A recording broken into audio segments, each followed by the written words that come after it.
Hello दोस्तों, स्वागत है आप सभी का आपके अपने YouTube चैनल स्मार्ट लक्ष्य क्लासेस में। दोस्तों, आज हम डिस्कशन करेंगे पॉलिटी के पार्ट 4 के बारे में।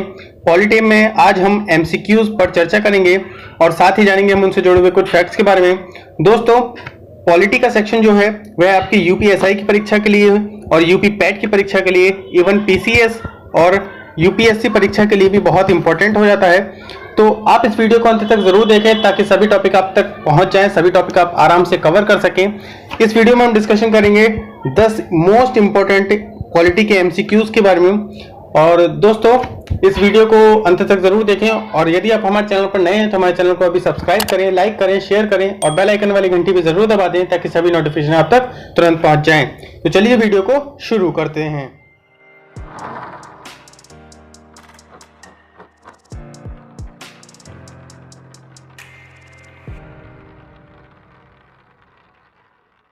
आज का हमारा पहला प्रश्न है दोस्तों, भारतीय संविधान द्वारा दिए गए निम्नलिखित मौलिक अधिकारों के कारण गैर अनुदान अल्पसंख्यक संस्थानों को RTI अधिनियम के दायरे से बाहर रखा गया है। तो आपको अनुच्छेद बताना है कि वह कौन सा अनुच्छेद है जिसे RTI अधिनियम के दायरे से बाहर रखा गया है। अनुच्छेद 16, अनुच्छेद 19 का 1C, या फिर अनुच्छेद 29, या फिर अनुच्छेद 30A।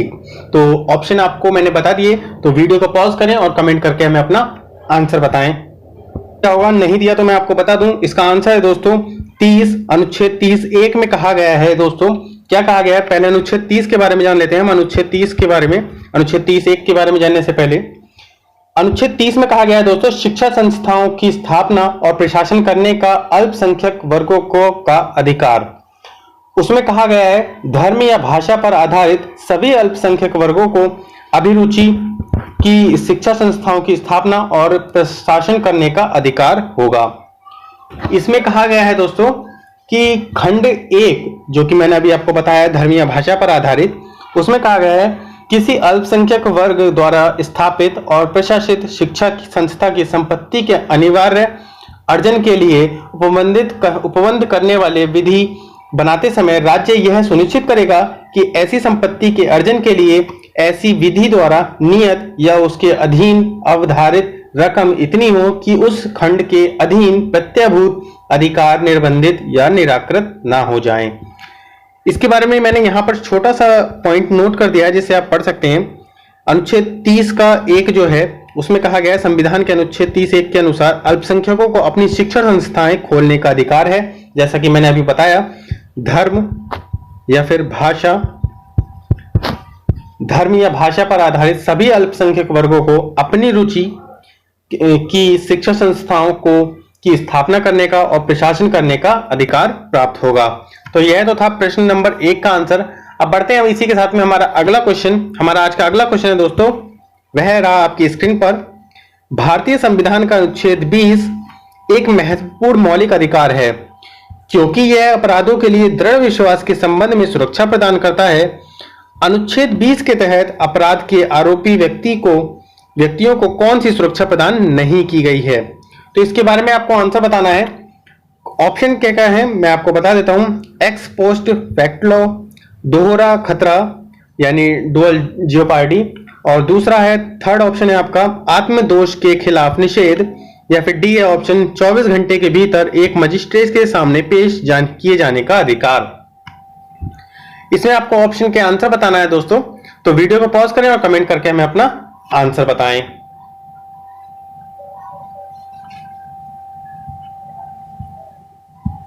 नहीं दिया तो मैं बता दूं। अनुच्छेद 20 कहता है दोस्तों कि अपराधों के लिए दोष सिद्धि के लिए के संबंध में संरक्षण प्रदान करता है। अनुच्छेद 20 यानी protection in the respect of convention of for offence. ठीक है, तो इसके बाद ऑप्शन जो है इसका आंसर है डी, करेक्ट आंसर हो जाता है। यानी कि 24 घंटे के भीतर एक मजिस्ट्रेट के सामने पेश किए जाने का अधिकार यह एक व्यक्ति को दिया गया है।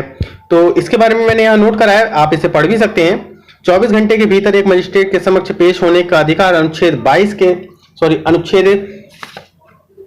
अनुच्छेद जो है वो 22 के तहत दिया गया है।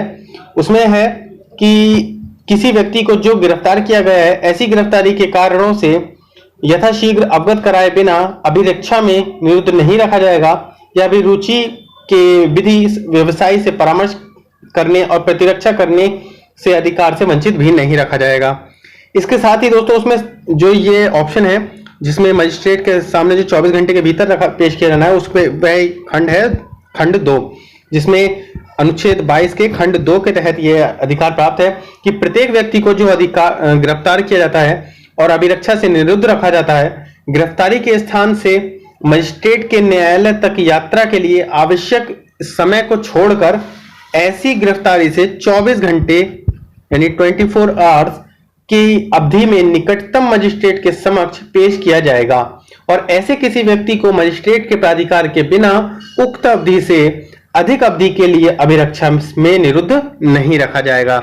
तो यह अधिकार आपको कौन सा अनुच्छेद देता है? यह अधिकार देता है आपको अनुच्छेद 22 का खंड 2 अधिकार। तो इसी के साथ में हमारा सेकंड क्वेश्चन समाप्त होता है। अब बढ़ते हैं हमारे थर्ड क्वेश्चन की तरफ। हमारा थर्ड क्वेश्चन है दोस्तों, उससे पहले दोस्तों यदि आप हमारे चैनल पर नए हैं तो हमारे चैनल को अभी सब्सक्राइब करें, लाइक करें, शेयर करें और बेल आइकन वाली प्रेस घंटी भी जरूर दबा दें ताकि सभी नोटिफिकेशन आप तक तुरंत पहुंच जाए। और यदि आपको हमारे चैनल की वीडियो की पीडीएफ चाहिए जो कि बिल्कुल फ्री है, तो वीडियो की पीडीएफ आपको हमारे टेलीग्राम चैनल पर उपलब्ध है। टेलीग्राम चैनल का लिंक वीडियो के डिस्क्रिप्शन में मौजूद है, आप वहां से जाकर के वीडियो की पीडीएफ डाउनलोड कर सकते हैं। अब बढ़ते हैं हमारे अगले क्वेश्चन की तरफ। हमारा आज का अगला क्वेश्चन है दोस्तों, भारत के निर्वाचन आयोग के चुनावों में से कौन सा चुनाव संबंधित नहीं है? तो वीडियो ऑप्शन है आपका राष्ट्रपति, उपराष्ट्रपति, राज्यों की पंचायतें और नगरपालिकाएं या फिर उपरोक्त सभी। ध्यान से सुन लीजिए, भारत के निर्वाचन आयोग के चुनावों से कौन सा चुनाव संबंधित नहीं है? तो वीडियो को पॉज करें, कमेंट करके हमें अपना आंसर बताएं। आई होप दोस्तों आप लोगों ने इसका आंसर दे दिया होगा, नहीं दिया तो मैं आपको बता दूं दोस्तों, राज्यों की पंचायतें और नगर पालिकाओं के चुनाव जो हैं वो भारत के निर्वाचन आयोग के चुनावों से संबंधित नहीं होते हैं। इसमें राष्ट्रपति, उपराष्ट्रपति के चुनाव जो है वो भारत के निर्वाचन आयोग से संबंधित होते हैं और जैसे कि विधानसभा के चुनाव भी निर्वाचन आयोग से संबंधित होते हैं। लेकिन राज्य की पंचायतें और नगर पालिकाओं के चुनाव जो हैं वो राज्य निर्वाचन आयोग कराता है। इसी के साथ हमारा यह क्वेश्चन का आंसर जो था वह सी था। मैंने यहाँ नोट भी कर दिया है, आप इन्हें पढ़ सकते हैं। अब बढ़ते हैं हमारे अगले क्वेश्चन की तरफ। आज का हमारा अगला क्वेश्चन है दोस्तों, संविधान का अनुच्छेद 123 किससे संबंधित है? ऑप्शन ए है राष्ट्रपति के अध्यादेश से, सुप्रीम कोर्ट का सलाहकार क्षेत्राधिकार से, जम्मू कश्मीर की विशेष स्थिति से या फिर चुनाव आयोग से। तो वीडियो को पॉज करें और कमेंट करके हमें अपना आंसर बताएं।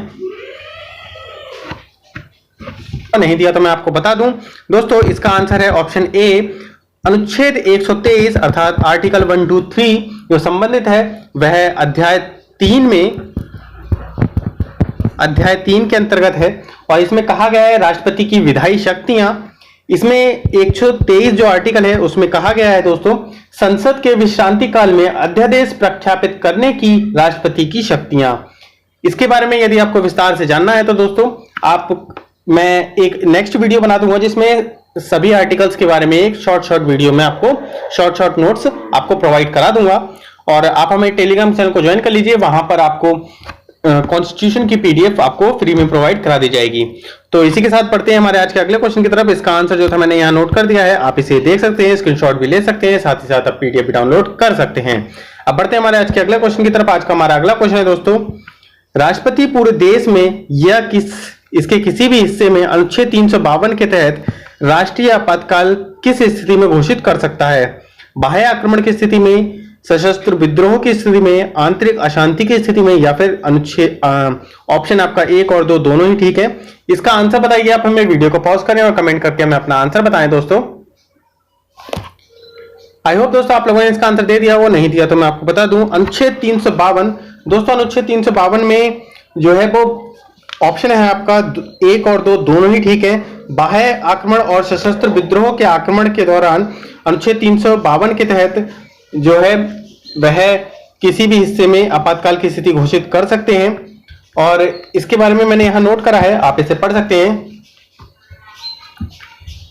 44वें संविधान संशोधन जो कि 1978 में हुआ था के तहत आंतरिक अशांति शब्द को हटा करके सशस्त्र विद्रोह शब्द को जोड़ा गया था। यह एक अलग से बात है जो काफी इंपॉर्टेंट है। 352 अनुच्छेद 352 में दोस्तों कहा गया है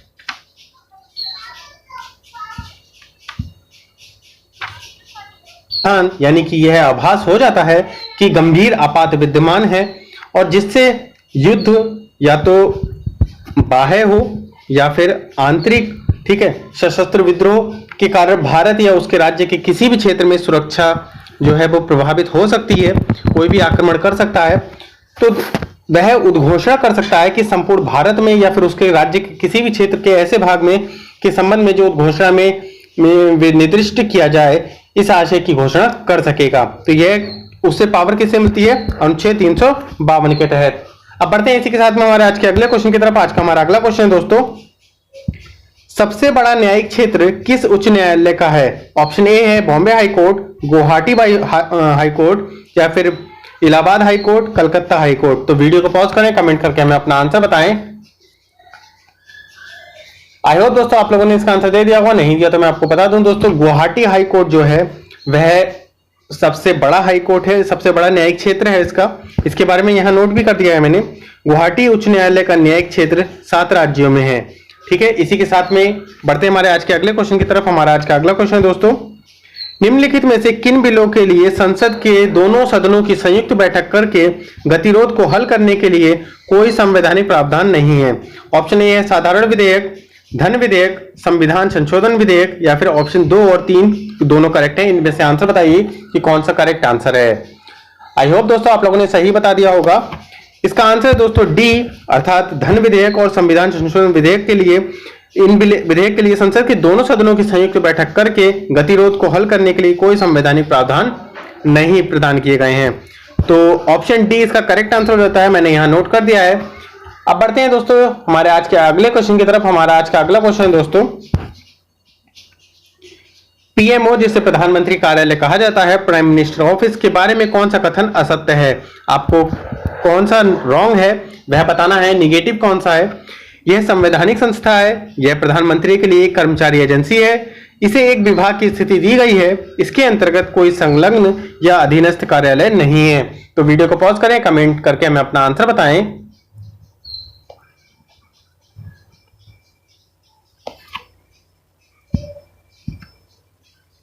कौन सा रॉन्ग है यह बताना है आपको।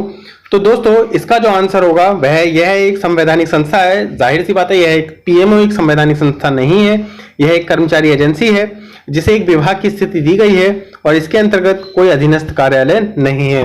तो यह तीनों ऑप्शन आपके करेक्ट हैं और ए ऑप्शन आपका गलत है, तो इसीलिए ए आपका राइट आंसर हो जाता है। यहाँ नोट भी किया गया है कि पीएमओ कार्यालय जो है वह एक गैर संवैधानिक संस्था है। इसी के साथ में बढ़ते हैं हमारे आज के अगले क्वेश्चन की तरफ। हमारा आज का अगला क्वेश्चन है दोस्तों, संविधान की कई प्रमुख विशेषताएं जैसे कि संघीय संरचना, प्रांतीय स्वायत्तता या फिर एक द्विवार्षिक केंद्रीय विधायिका और शक्तियों को अलग करने का सिद्धांत कहां से लिया गया है? ऑप्शन ए है 1928 की नेहरू रिपोर्ट से या फिर भारत सरकार अधिनियम 1919 से और भारत सरकार अधिनियम 1935 या फिर भारत स्वतंत्रता अधिनियम 1947 से। आई होप दोस्तों आप लोगों को इसका आंसर पता होगा, नहीं पता तो आप फटाफट से इसका वेट करिए, वीडियो को पॉज करके हमें कमेंट करके आंसर देने की कोशिश करें और साथ ही साथ आप हमें यह भी बताएं कि भारत सरकार अधिनियम 1919 को क्या कहते हैं। तो वीडियो को पॉज करें, कमेंट करके हमें अपना आंसर बताएं। आई होप नहीं दिया होगा तो मैं बता दूं दोस्तों, भारत सरकार अधिनियम 1935 के तहत संविधान की कई विशेषताएं जो हैं, संघीय संरचना, प्रांतीय स्वायत्तता और द्विवार्षिक केंद्रीय विधायिका शक्तियों को अलग करने का सिद्धांत जो है वो भारत सरकार अधिनियम 1935 से लिया गया है। इसके बारे में विस्तार से मैं आपको किसी और वीडियो में डिस्क्राइब करूंगा फिलहाल। और दोस्तों जैसा कि मैंने आपको बताया था, भारत सरकार अधिनियम 1919 किसे कहते हैं इसे आप हमें कमेंट करके बता सकते हैं। बाकी आप वीडियो को लास्ट तक देखिए, मैं आपको उसी में बता दूंगा भारत सरकार अधिनियम 1919 किसे कहते हैं। अब बढ़ते हैं हमारे आज के अगले क्वेश्चन की तरफ। हमारा आज का अगला क्वेश्चन है दोस्तों, निम्नलिखित में से कौन सी भाषा संविधान की 8वीं अनुसूची में नहीं है? फारसी, संस्कृत, कश्मीरी, नेपाली। तो वीडियो को पॉज करें और कमेंट करके हमें अपना आंसर बताएं।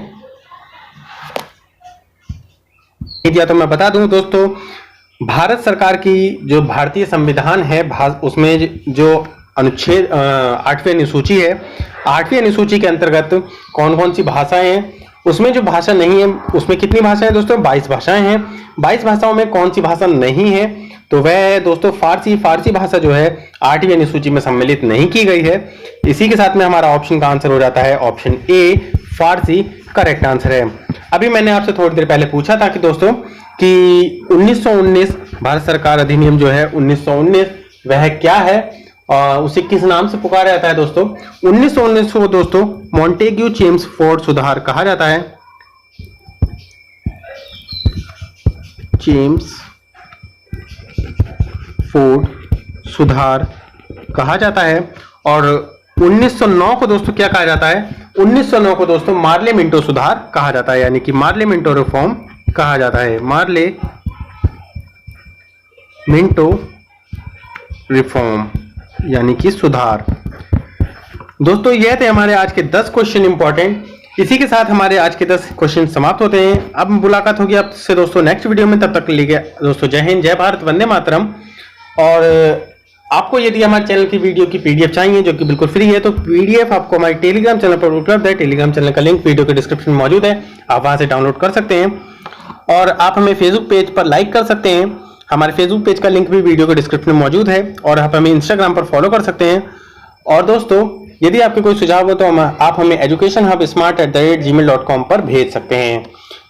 अब दोस्तों आपसे मुलाकात होगी नेक्स्ट वीडियो में। तब तक के लिए दोस्तों जय हिंद, जय भारत, वंदे मातरम।